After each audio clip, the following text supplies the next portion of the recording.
Okay, now removing unwanted objects or people is pretty straightforward. It's just the amount of time you're gonna be doing this really depends on the complexity of the photo, but the one tool you're gonna be using the whole time is a stone stamp tool. So that's the one we're gonna be viewing right now. If we go to this photo here, this isn't a terribly complex photo, but if we wanted to remove her and this guy from the photo here in the background, it shows you the principle of what it is we need to do.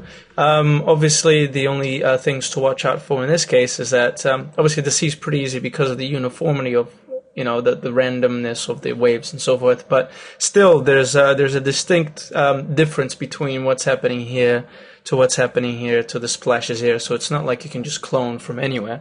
You just got to pay attention a little bit. And obviously, I'm going to show you how to properly clone him out and separate the hair here. So first thing we need to do, create a new layer, and with the stamp tool here selected, make sure that you're sampling all layers.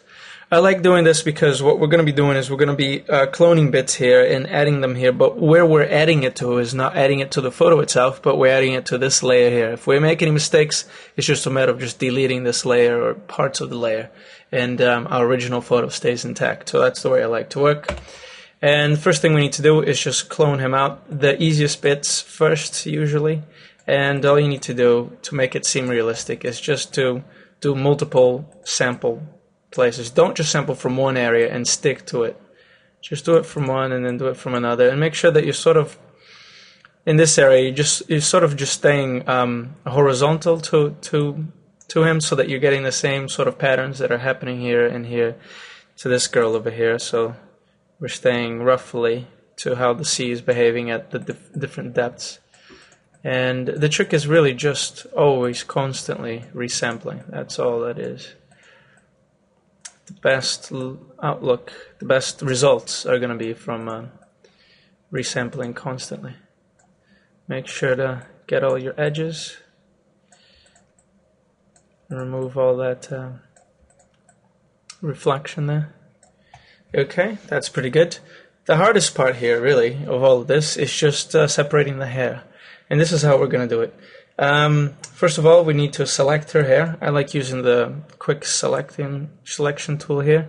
It doesn't have to be terribly precise at the moment, so we just want a general thing. And I think we're getting a bit too general here, actually. But in any case, we just want to make sure that we just want to block out her and leave out essentially just him here. So we just need to zoom in a little bit. We want to go to Quick Mask tool, double click here, make sure you're on selected areas, and so making sure that we're just blocking out just her hair and a bit of her arm here. So with the white selected, make sure you've got 100% opacity. Just make sure you're just masking her hair and so forth. If there are any strands and so forth, then just it's better to just take them out, actually. There we are.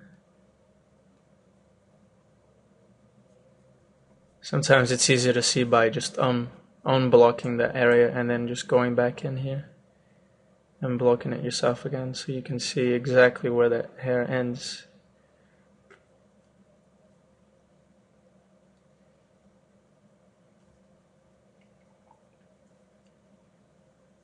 Okay, that looks pretty good.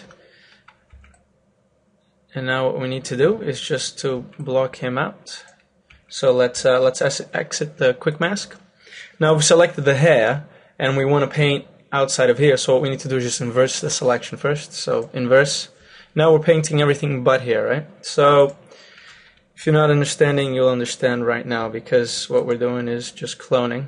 And see how that works? We're just cloning inside of here and not inside of her hair. So again, just constantly resampling.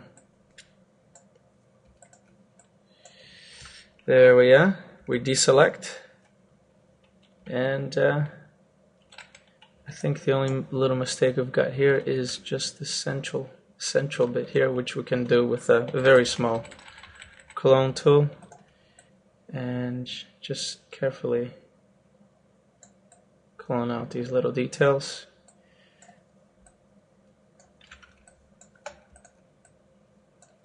And then if you don't want the hair to have such a harsh edge as it has here, as opposed to here, just use an opacity of 30%, for example, and then just go over the edges just a bit, clicking and clicking, and you'll start seeing that it starts fading away a little bit, and you don't get the harsh edges. So that's for optimum quality.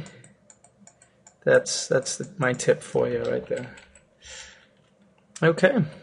Seems like we've successfully removed everyone else from the photo. Let's have a look.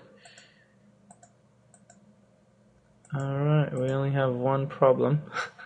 Actually, right here, I just noticed. Look at that.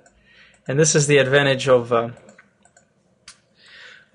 using this layers, that separate layers, that we can zoom into the problem area here. And chances are that's all the problem right there. And just delete it. Compare. There we have it. Person removed.